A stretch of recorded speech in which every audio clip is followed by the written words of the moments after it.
hearty warm welcome, my fellow Africans. This is KisimaRadio, and I welcome you all in the name of my Lord and Savior, Jesus Christ. Deep and real connections with God, people, and His creation is a critical need for mankind. But our stories of brokenness can starve us of this fulfilling experience. Leaning into my story is our theme for this podcast, and it's going to usher us into a journey of self-discovery. Let us welcome our beautiful sister, full of wisdom, Reverend Jeanette Sibanda. Reverend, please welcome our listeners. Thank you for having me, and greetings to all the listeners.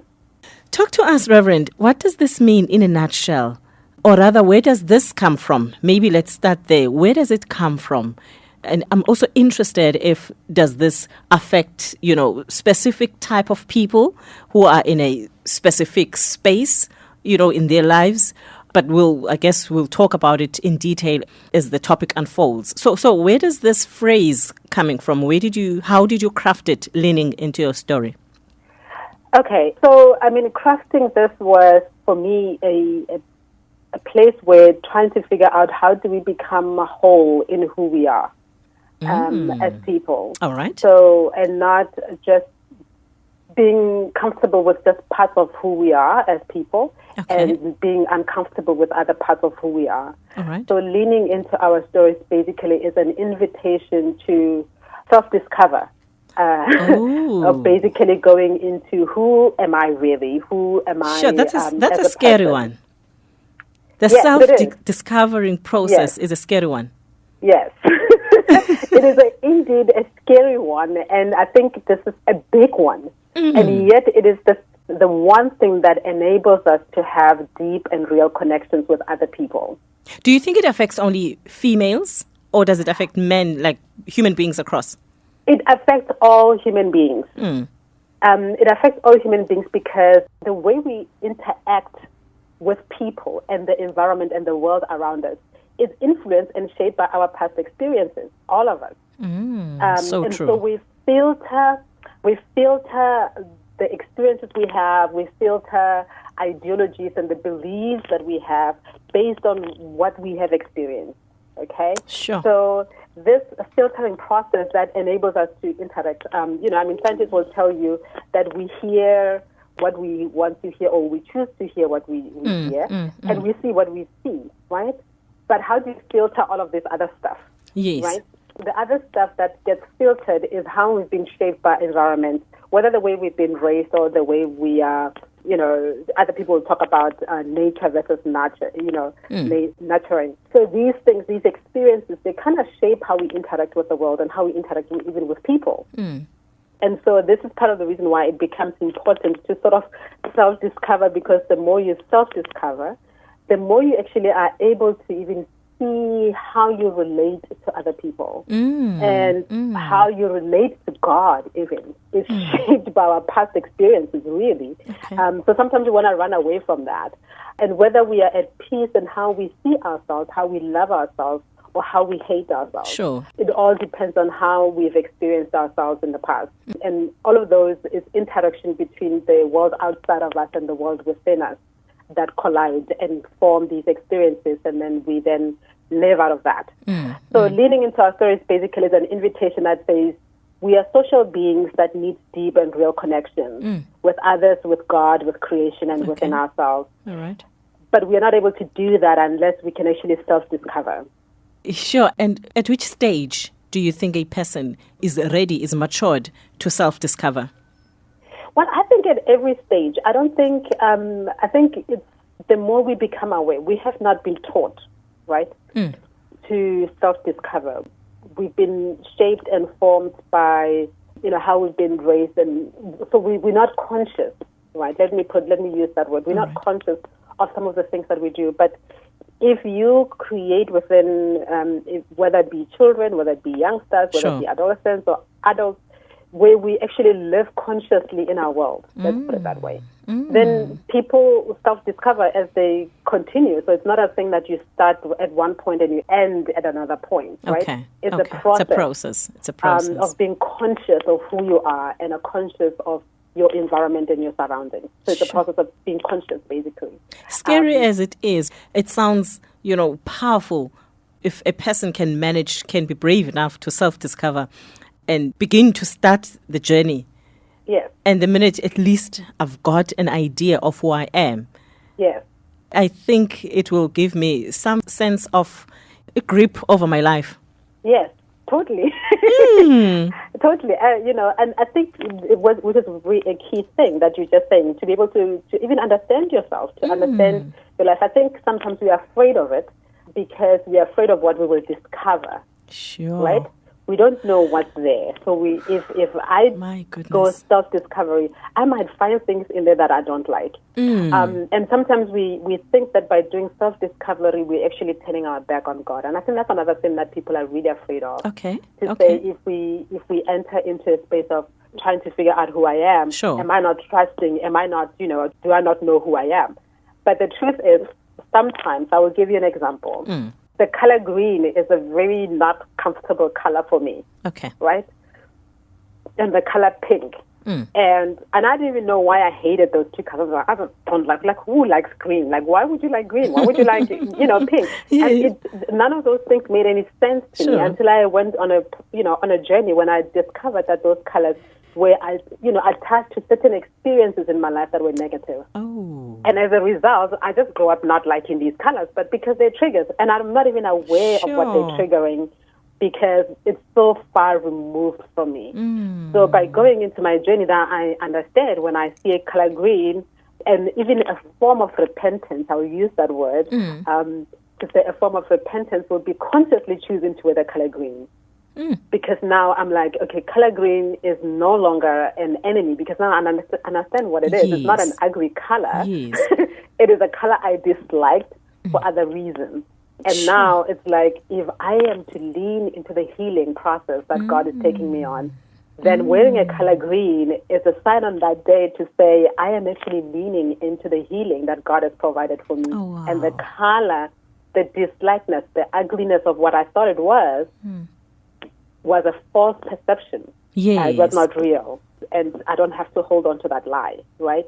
Sure. So the whole process allows me to see the things that I would not have seen in my life, understand the things that I would not have understood, even understand why I relate certain ways and why I make certain decisions. We may not even be aware why we make certain decisions, but somebody already said, there's always a story behind the story, right? Yes. So leaning into our stories helps us discover the story behind the story. My goodness. And so this is why, this is the invitation to say, how do we go in there? How do we go into leaning into it, learning about it, own our stories, become true to who we are so that the person you meet me when I'm with my friends and I am with my family or I am with colleagues, I am the same person. I do not take the different shapes and forms because the environment dictates that I dance this weird dance, right? Yes. But that becomes when I'm confident in who I am. And I find it to be very difficult to be confident because before I took this journey, I found it very difficult to be confident. I always had to, be on my tiptoes all the time, like, oh my goodness, like, will they love me? Will they accept me? Now I know it's a 50-50 chance. They might love me, they might not like me, but I'm okay with it. Yes. Right? Because I'm secure, I'm confident, I'm secure, I'm anchored in who the story of my life is. And whether people like that or not, I'm okay with it instead of making me anxious. Wow. Whether or not they will like me. Or maybe just let's go back before we even get to that point. You mentioned that people need deep and real connections with God, with other people, with creation and within themselves. And they need peace actually within themselves. So I'm trying to understand this deep connection. Why? Why do we need this deep connection? Or rather, why is it critical that we have this deep connection? Because another person might say, but I'm okay. I'm enjoying life. I mean, I can afford the lifestyle that I want. I've got, a good job, good profession. I've got beautiful kids, beautiful husband or wife. And what is this deep, real connection you're talking about? Well, one is because we are human beings, Okay. And so just the fact that we are human beings, it means we are social. All right. And we are spiritual. And we are physical. And we are we are emotional.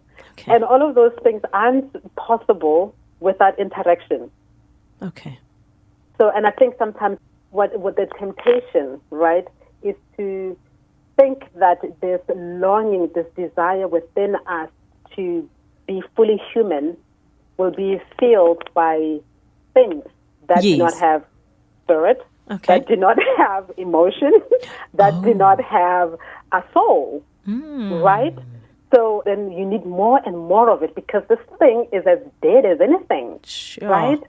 So to be human, so that whole humanity thing, that real to be human, meaning that we are social, meaning that we are spiritual beings, meaning that we are, emotional beings, requires that we have things that feel those things, right? That feel that void within us. And not dead things will not feel that. True. Dead things will not make us feel loved. Dead things will not make us feel embraced. Dead things will not make us feel human, in other words. So what makes us feel human is another human, right? What makes us feel human is God. And so when I talk about the environment and I talk about the rest of creation, those are living beings. They may not be human, but they're living. We know that the soil is alive. We know that the trees are alive. We know that the water is alive. So those things, they have a sense of that connect to us in a way. So we can't just shy away from them, because when we shy away from them, they're not able to feed us and help us live, which again means to be human. So, but when you're looking for things like money, for houses, for cars, those things are dead. They're not alive. They have no, there's no life in them, right? So we're not able to connect with them as much as we would be able to connect, like for somebody who works in a garden, will feel a sense of being because they're engaging with something that is living, right? But if you engage with money, literally, it's a dead thing. You can throw it, it won't feel any pain. But if you kick a dog, it will feel pain, right? Because even though it's not human like we are, it's also a living being, part of creation. Let's talk. Let's talk about peace. Sorry, you were saying so. So I was just saying that deep connection is what really helps us to be human in the full sense of being human. My goodness. Wow. Okay. Now, let's just touch a bit on peace. I know we've got different understandings and different interpretation of peace. And I'm interested to hear from you. How would you then define peace in the context where, well, firstly, in my life as an individual, and then the society that I live in, and also looking at what the Bible say about peace? So I think I use the word peace, which would be closer to our understanding of shalom, right? So the Bible speaks of shalom, which is wellness and whole being, right? Being whole and being well. So I'm using the term peace in this context to really mean the shalom that God speaks, the Bible would speak about in terms of a total well-being. Okay, all right. So, and not just the idea of lack of conflict. So sometimes people understand peace as lack of conflict or lack of violence, but actually that's not what shalom is, right? Shalom means wellness and like serene. So if you've ever seen being in the quiet waters and you know there is life in here, but nothing sort of disturbs it, right? There may be things around it, but that sort of the core of that being is actually like whole and not a fragment and shattered. So I'm talking about the peace in that regard. And also like looking at the creation story, basically in Genesis. And I don't know whether any of our listeners would have read the book, The Very Good Gospel by Lisa Sharon Harper, where she actually explains how when God pronounced very good, what that very good meant between things, like goodness from the Hebrew understanding is a relationship, like it's in between things and not the things themselves. So it's like between man and woman, there's like this very good. Very good. Between man and God, there's very good. So it's like it exists between the things. It's the one thing that holds the things together. Oh my. And so the shalom of God is that I'm talking about, coming to the place where we have the very good of God within us, the shalom and the wellness of God. So we are whole. And so that wholeness within myself and between me and somebody else and between me and the creation and between me and God. Sure. When there is very goodness that exists there, then the shalom and the peace of God exists. My goodness. And so that becomes an anchor, right? Okay. When there is wellness, when there's wholeness in our hearts, becomes an anchor that even though there are storms around us, you're sort of anchored because the peace is way deeper than the activities around us and the actions around us. They do not disturb that because we have this anchor, which is your peace. Which for us, I mean, when you get to know Jesus and you get to know God, that becomes the center and the anchor of that peace within us and the shalom within us. But I think even in that case, there's a journey that one needs to travel to get to. Totally. Yes, to experience even that shalom, hey? Yes, totally. You do. Because Sure. I will give an example. I mean, obviously, I often use my own life stories because that's what helped me in this whole journey to discover that. Okay. My relationship with God. I mean, I became a Christian at a very, very young age and always thought of myself as, having a good relationship with God. And there are certain events in my life that had happened. Okay. So one of them, I will give an example, is the event of rape. Okay. Right? At a very young age, as a teenager, I would say.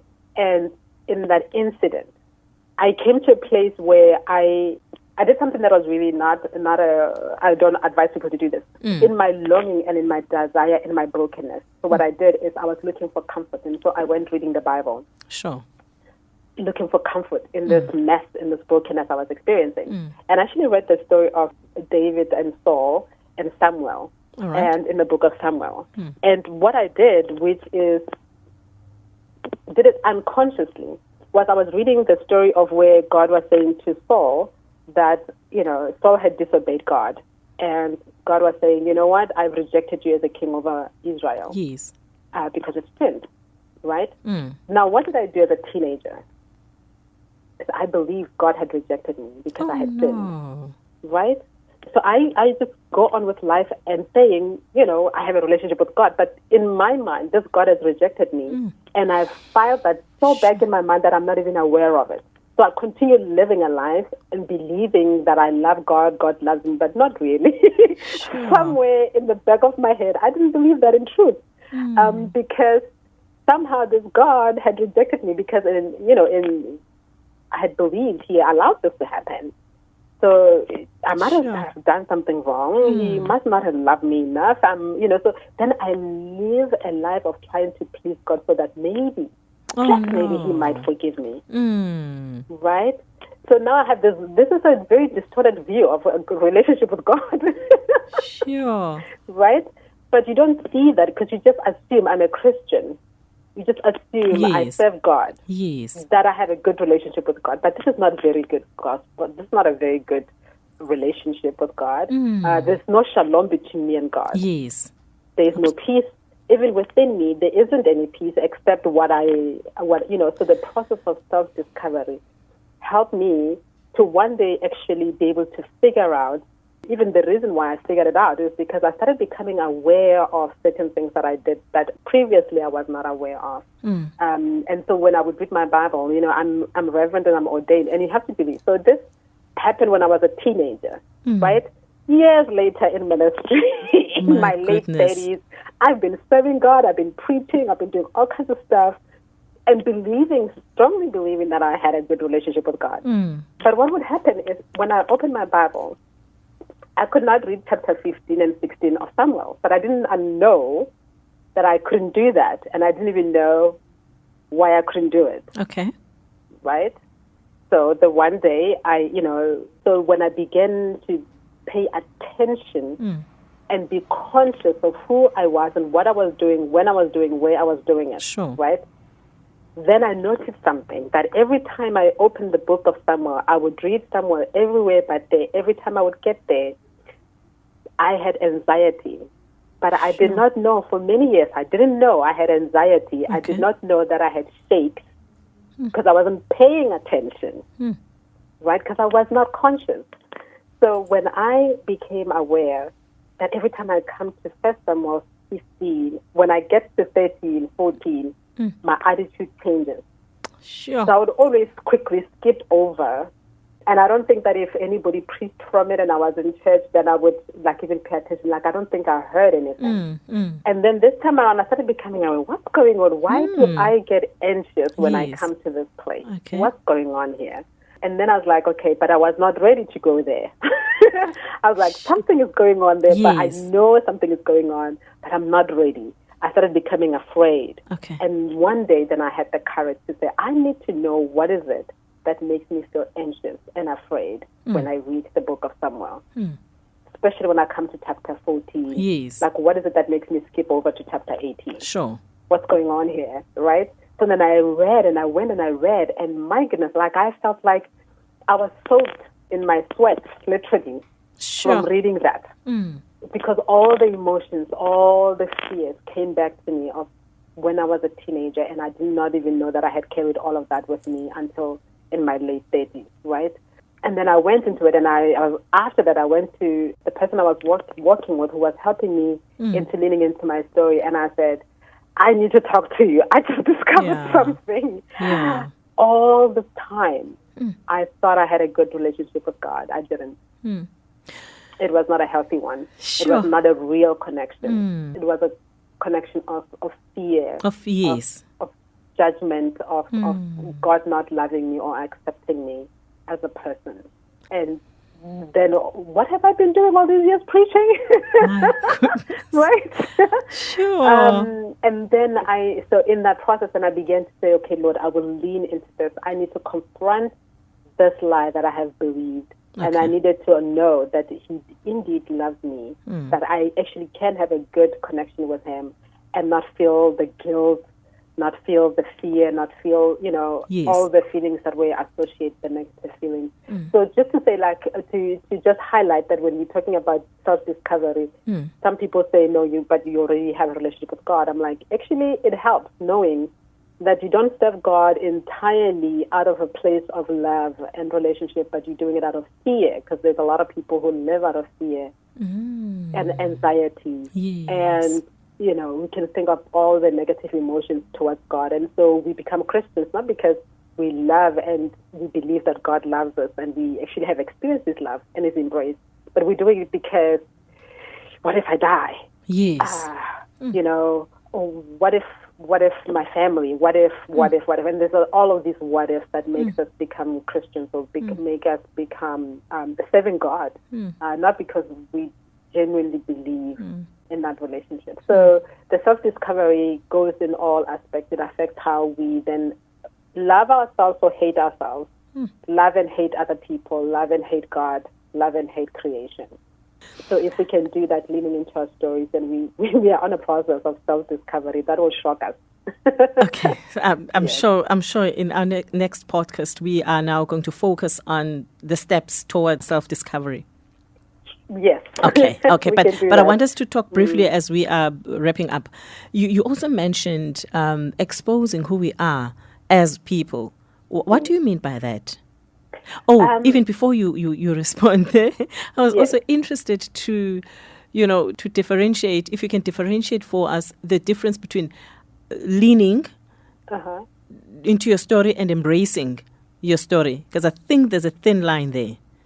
For example, I know of a very close person to me. In fact, it's a couple of them, not just one person. They suffered from depression. They were treated for it, but I don't think they were totally healed. And, they would constantly remind themselves and other people around them that, I suffer from depression. And it's been years and years and years. And they embrace depression as part of who they are. I'm not saying they're wrong or right. All I'm interested in knowing now, as I'm listening to you, leaning into your story, but now you are free, you are healed, you are liberated from that pain, as opposed to embracing it and allowing it to be part of you. I don't know, but can you just explain that for me? Well, I think embracing is really not a bad thing. Okay. And so the leaning basically means going into and being comfortable with who you have become, right? So because your past then kind of helps you into becoming comfortable and whole and at peace with who you have become because of your past experiences. Okay. Right. Okay. And embracing basically means like loving something and accepting something. And I think what we might have difficulty with, or sometimes what people do, is instead of coming to terms and at peace with all of our past and things like that, we come to a place where we give an excuse of our behavior, right? So it's like, instead of taking responsibility for the behavior that we have, because we are comfortable with who we are, we actually go back and then give an excuse so that we don't have to take responsibility for our own behavior. And so if you have like a form of mental illness or depression for that matter, this is a very difficult state that you can't expect people to like, oh, I'm healed and I flip the coin and it's all over. All right. It's something that you have to deal with, I think, and possibly all of your life. Okay. Because mental illness is just that difficult, and it's not always that easily manageable. Okay. And so what happens is when you lean into your story and become at peace, when you come to the place where you realize all of this makes who I am, instead of giving excuse to your behavior so that you don't take responsibility for it, you actually own up to it. And in owning up to it, it means that I take responsibility for my behavior. I am aware that I'm living right now into my brokenness and not into the healing, right? So when I said, for example, I started, I went to I would call him my counselor, and I said, I've just discovered something in my story that I was not aware of all these years. Sure. So now I become aware every time I feel uncomfortable.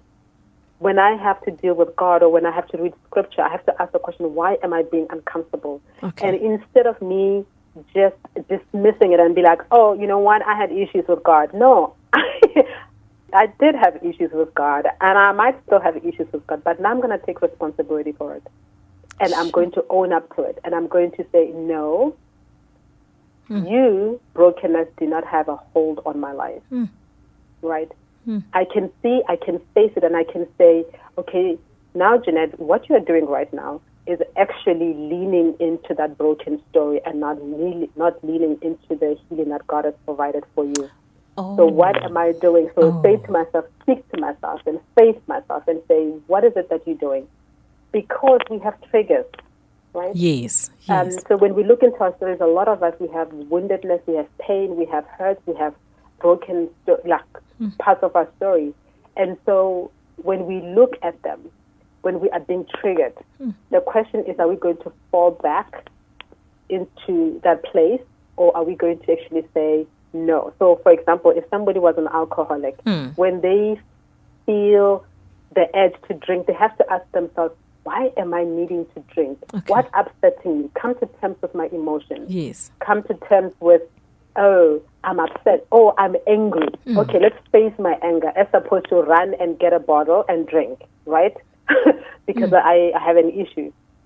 So as opposed to run away from reading the Bible, lean into that difficult place and take responsibility. I'm face my emotions. I'm being triggered. What's triggering me? Is it the green color that's triggering me?